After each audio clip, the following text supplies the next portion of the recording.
Welcome, welcome. I'm Helen with the Joyful Palette, and I'm so glad you're here.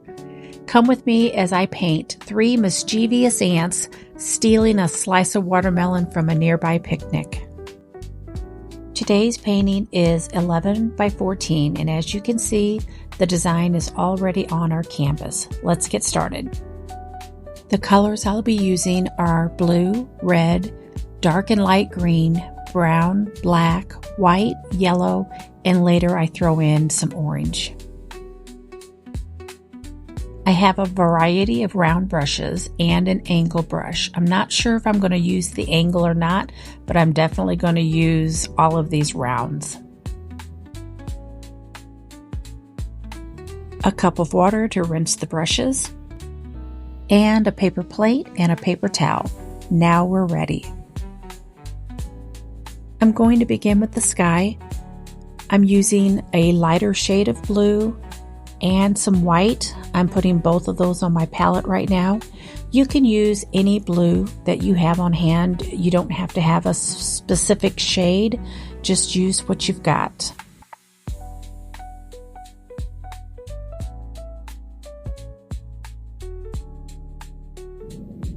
I have my medium round brush, and I'm going to start by picking up some of the blue and white at the same time, and I'm going to begin to lay that into the sky of my painting. I like to use both colors because I don't want just a solid blue, so adding the white to the brush at the same time will give you areas of the sky that are lighter and darker in places. And you see here I am outlining.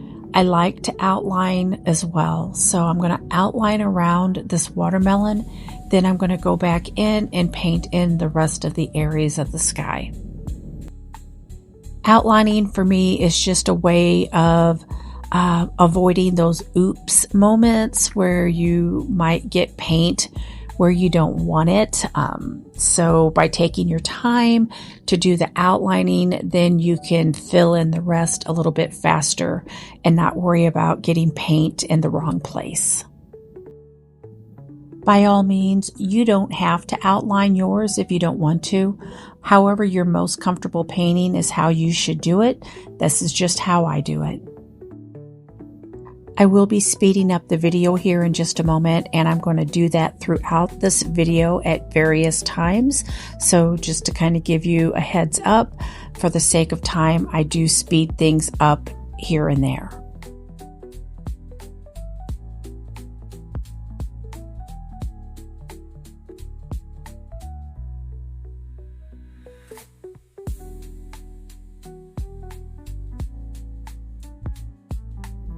I'm pausing the video so that you don't freak out that I'm painting over the ants.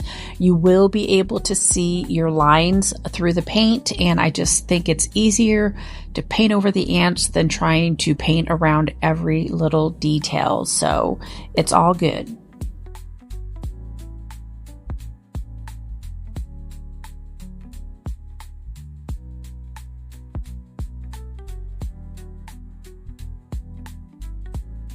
Let's grab our red and begin to paint our watermelon. I'm going to turn my canvas because it's going to be easier for me to paint.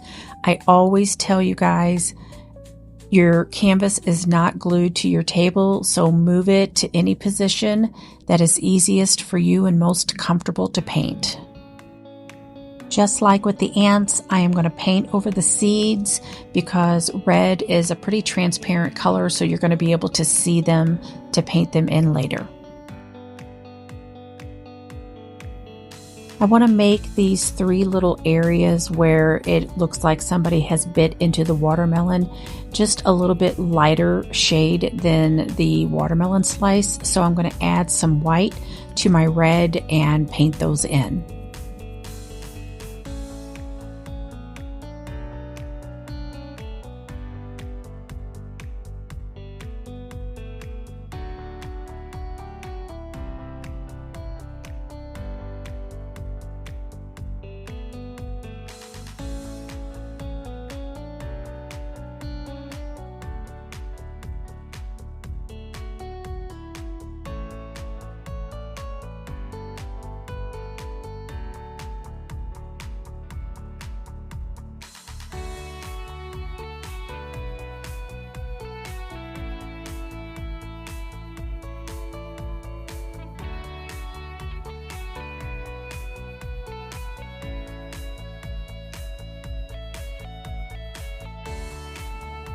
Okay, let me get my canvas turned back around again, and I'm going to transition to the dark and the light green, and I'm going to throw in a little bit of yellow as well. I'm going to paint the little hill underneath of the ants, and I'm just going in with that darker green and throwing in some light green here and there as well. But I add most of the lighter green at the end as highlights. So I'm going to speed things up and get this done.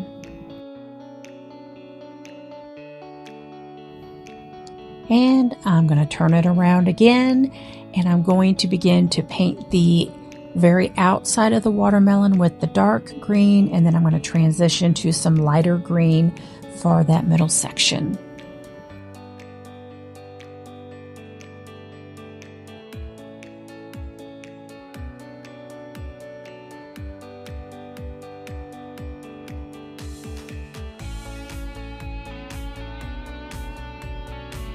I'm going to mix together some of my light green and some of my yellow, and I'm going to throw in a little bit of white as well to lighten it up, and that's going to be the center section between the red and the dark green.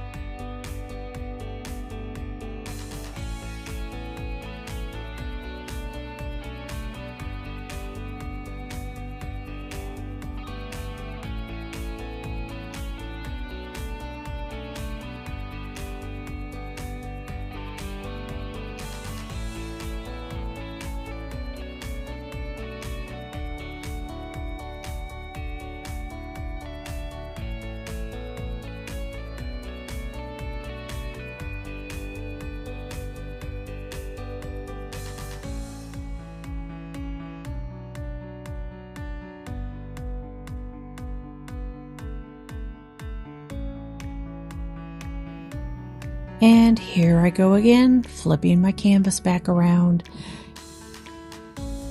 I didn't like the shade that this was here. It just wasn't light enough, so I mixed up a lighter shade of red, and I'm just going to fill that in and get it the way I like it.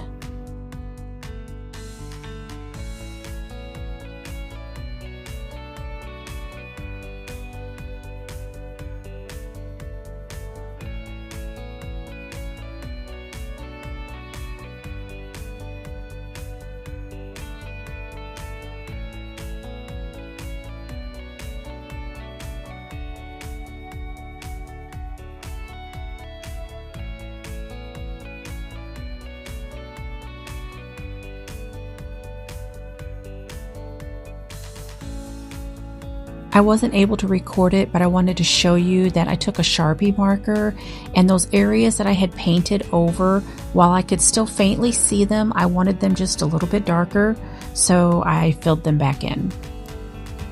I just held my canvas up to the light, and I was able to easily see them to retrace them.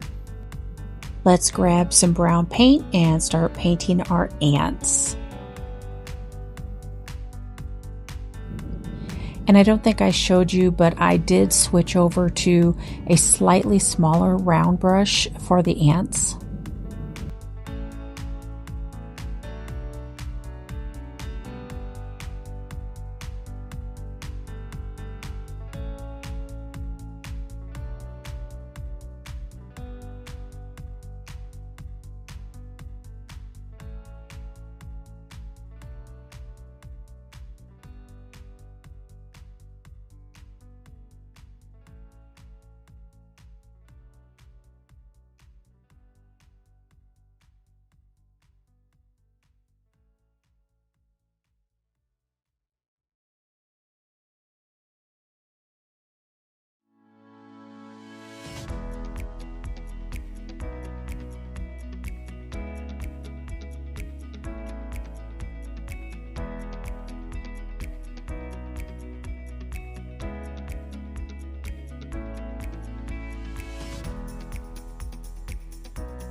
I'm going to change over to my smallest round brush, and I'm going to fill in all of the legs of the ants.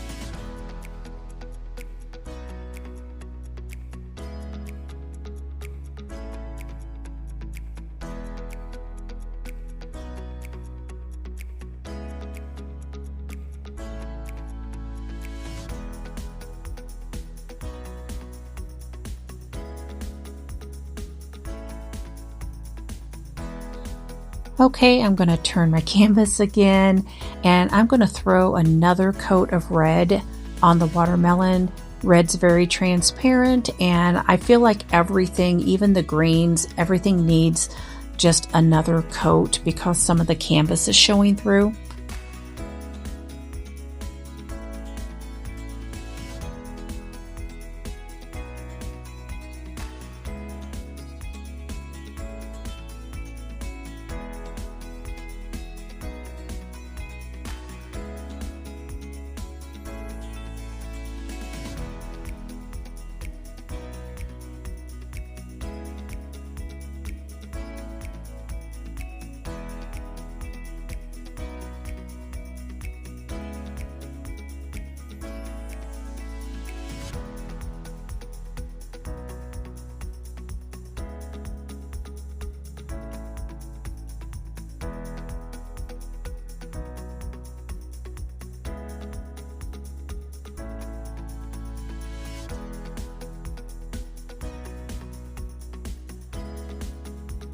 I'm going to turn the canvas again, and I'm going to move over to the ants and give them another coat as well.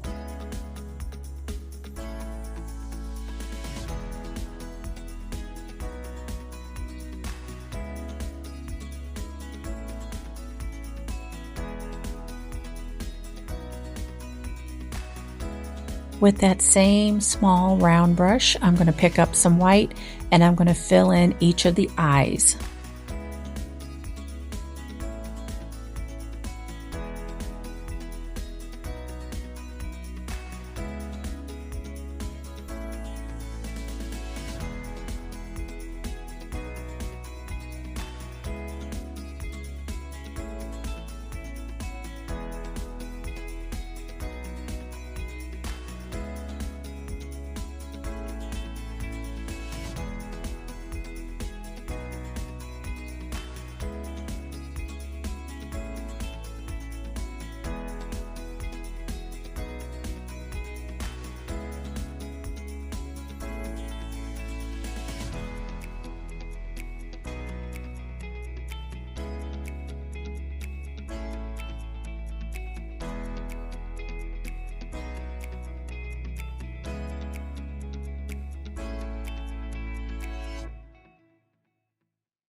Since I'm already working with the white, I'm going to go ahead and start adding in some highlights onto the watermelon, and I'll be turning my canvas again pretty soon as well.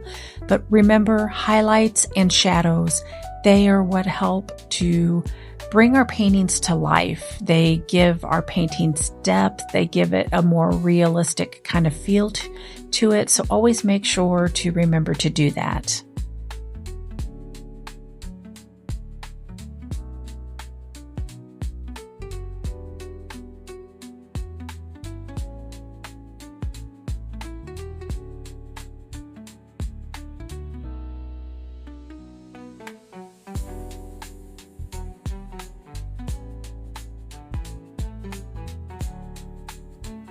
I got a little happy with my green earlier, so I'm going to take some red and I'm going to go back in and kind of add the points into some of the places where my green overlapped. So that's all I'm doing here at this point.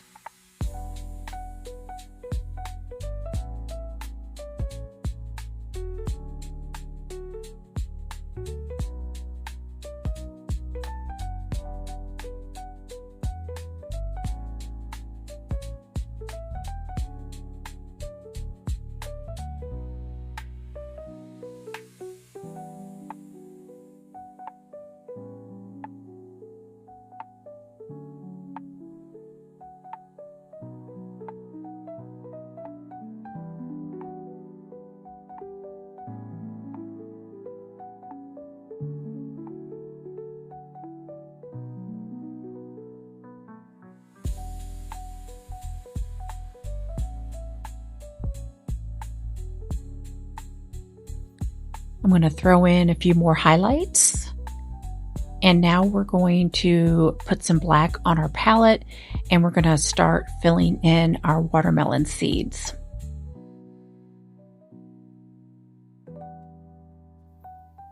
You only need a very small amount of black paint on the very tip of that brush. I am still using my smallest round, but you don't want to get too much paint on your brush when you're working with small areas like this because it can get out of hand quickly.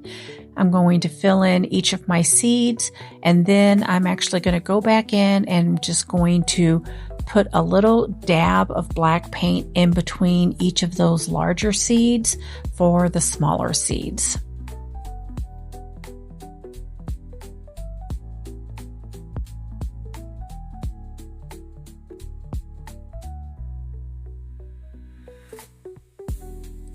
I'm going to begin to add some detail to the ants, and I'm showing you yellow, but I don't really use it. What I use is some orange, and I mix that in with some red to get a deeper orange color, and then I'll show you what we're going to do to the ants here in just a second.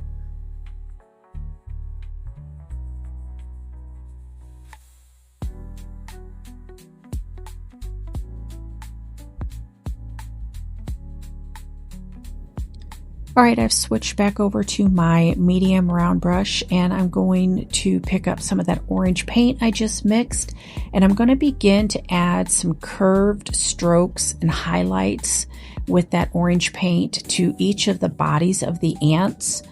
And all these curved strokes do is help give the effect that these ants have shape to them. So it's not just flat ants on a canvas. By doing this, it's going to feel more realistic.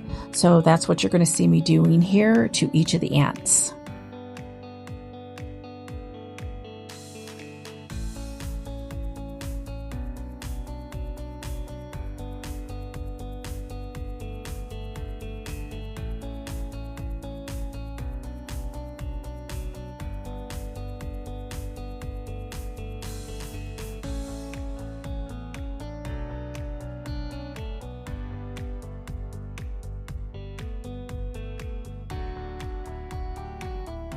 I've changed to my smallest round brush again, and I'm taking a small amount of white paint and I'm adding in strokes of white highlights onto each of the ants. I'm doing it to all of their legs, their body in various places. Again, this just helps to give the ant shape and to show where the different segments of the ants' bodies separate. So that is what I'm going to do here.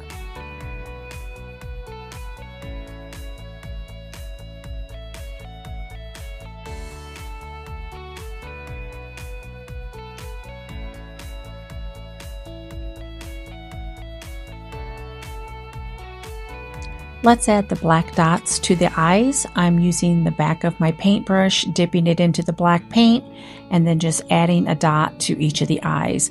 Make sure that you put the dot on the side of the eye in the direction in which they are looking, if that makes any sense. I'm going to do some touch-up work on the antenna of each of the ants. Some of them got lost in the green paint when I was painting the watermelon, so I'm just going to go back in and add them back in.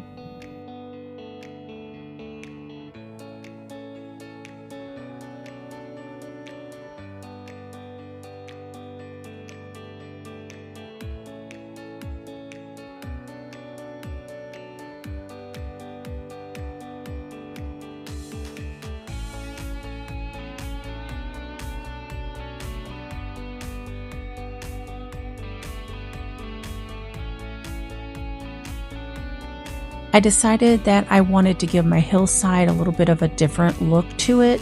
So I am picking up yellow and the dark green, and I'm just adding it here and there. And I went a little wild with it, but you just do your painting the way you want to do it. I had fun actually, and I really liked the end result of the hillside when I got done. So that's what I'm doing here, but you can do yours however you want.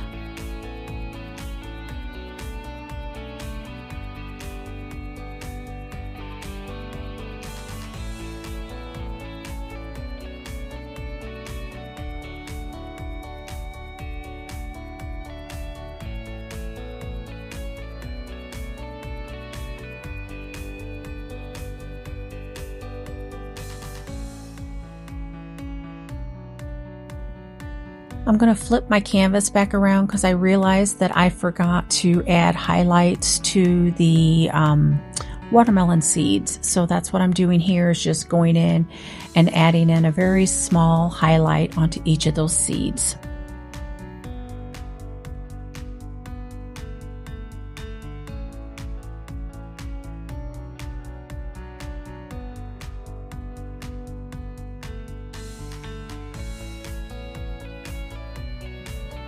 This was not done in the painting reference that I'm going off of, but I decided I wanted to do it to my painting.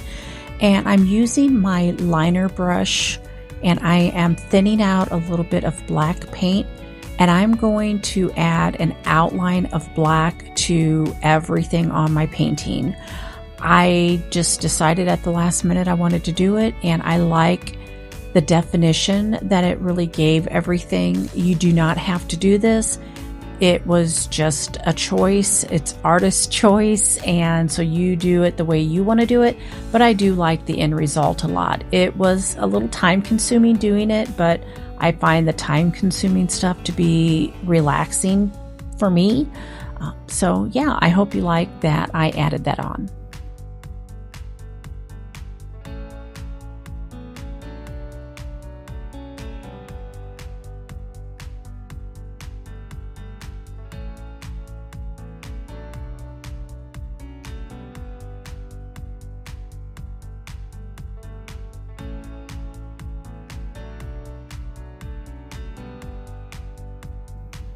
I also decided I wanted to give the ants' antennae a bit of some highlight.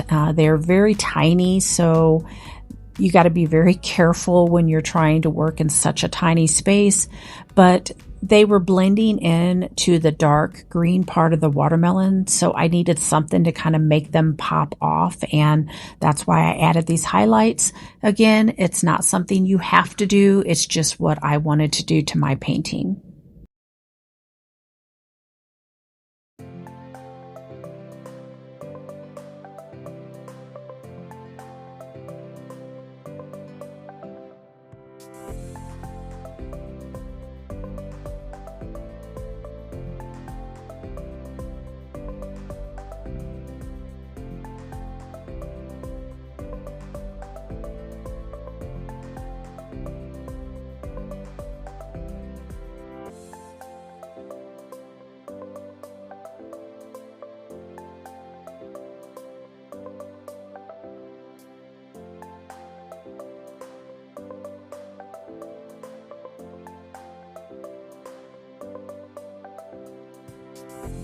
And there you have it. That is our finished slice of watermelon being carried away by 3 mischievous ants. So tell me, would you like to see this added as a paint kit in my shop? Let me know.